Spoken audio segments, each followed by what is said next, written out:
కల్పితమైన Kashmir file కల్పితమే అనుకుందాం, Kerala story కల్పితమే అనుకుందాం, పాకిస్తాన్లో కలలు తెగి ట్రైన్లో వచ్చినాయి కల్పితమే అనుకుందాం, గాడ్సే గాంధీని చెప్పింది నిజమే కావచ్చు, ఒక్కడిని అంటాడు గాంధీని మాట.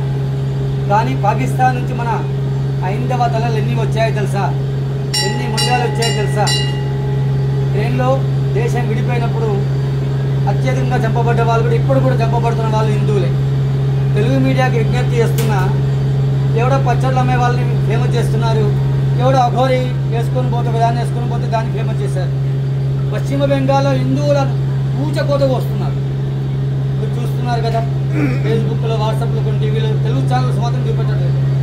అవునా కాదా? ఇకనైనా మనం అందరం ఏకమై ఉండాలా. ఎందుకంటే అటు బెంగాల్, ఇటు కేరళ, తమిళనాడు కొన్ని రాష్ట్రాల్లో విస్తరిస్తుపోతుంది.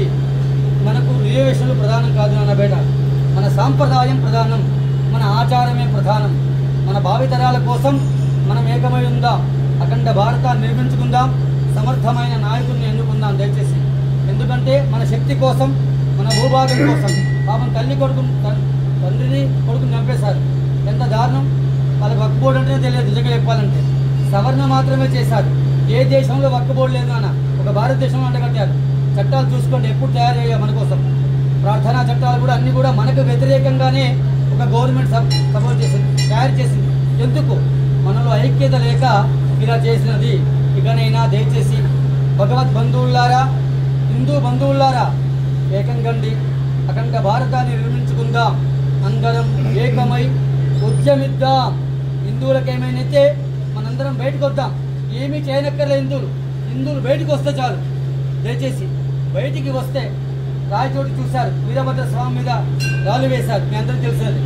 మనము ఏ యాత్ర మీద రాళ్ళు వేయం బిడ్డ. ఇక్కడైనా మారండి దయచేసి. శక్తి కోసం, మన భూభాగం కోసం, మన సాంప్రదాయం కోసం, మన పెద్దల కోసం ఎంతో త్యాగబలంతో ఇలా ఉన్నాం. ఇకనైనా మీరందరూ ఏకమవుతారని ఆశిస్తున్నాను. ఎవరో ప్రాస్టర్ చనిపోతే రోజు బ్రేకింగ్ న్యూస్ చేశారు, అవునా కాదా? హిందువులు ఊచకొదకు వస్తుంటే ఒక్క తెలుగు ఛానల్ కూడా మన గురించి ఖండించదు, ఒక ప్రతిపక్షం కూడా ఖండించదు, అవునా కాదా? ఓవైసీ ఏమన్నాడు? పాలస్తీనా తగలబడుతుంది అన్నాడు ఇజ్రాయెల్ దాడుల్లో ఎక్కడో. మరి ఫస్ట్ టైం వెస్ట్ బెంగాల్లో బంగ్లాదేశ్లో ఎందుకు చనిపోతున్నారు కదా. మనము ఐక్యంగా ఉన్నంతసేపే మనకు బలం, మనందరం మెజార్టీగా ఉన్నంతసేపే బలం.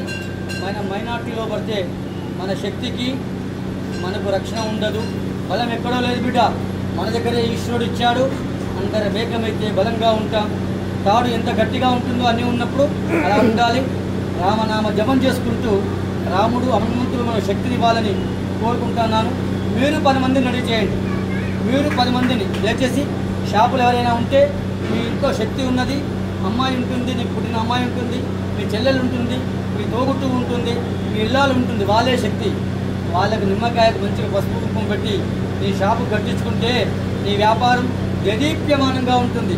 నీ ధర్మానికి హాని చేసేవాడి దగ్గర నువ్వు కట్టించుకుంటే నీ ధర్మం ఉండదు, నీ షాపు ఉండదు, నీ సంపద ఉండదు, నీ శక్తి కూడా ఉండదు. దయచేసి ఇకనైనా అందరం ఏకమై ఉందాం, అఖండ భారతాన్ని నిర్మించుకుందాం. సర్వే జన సుఖినో భవంతు.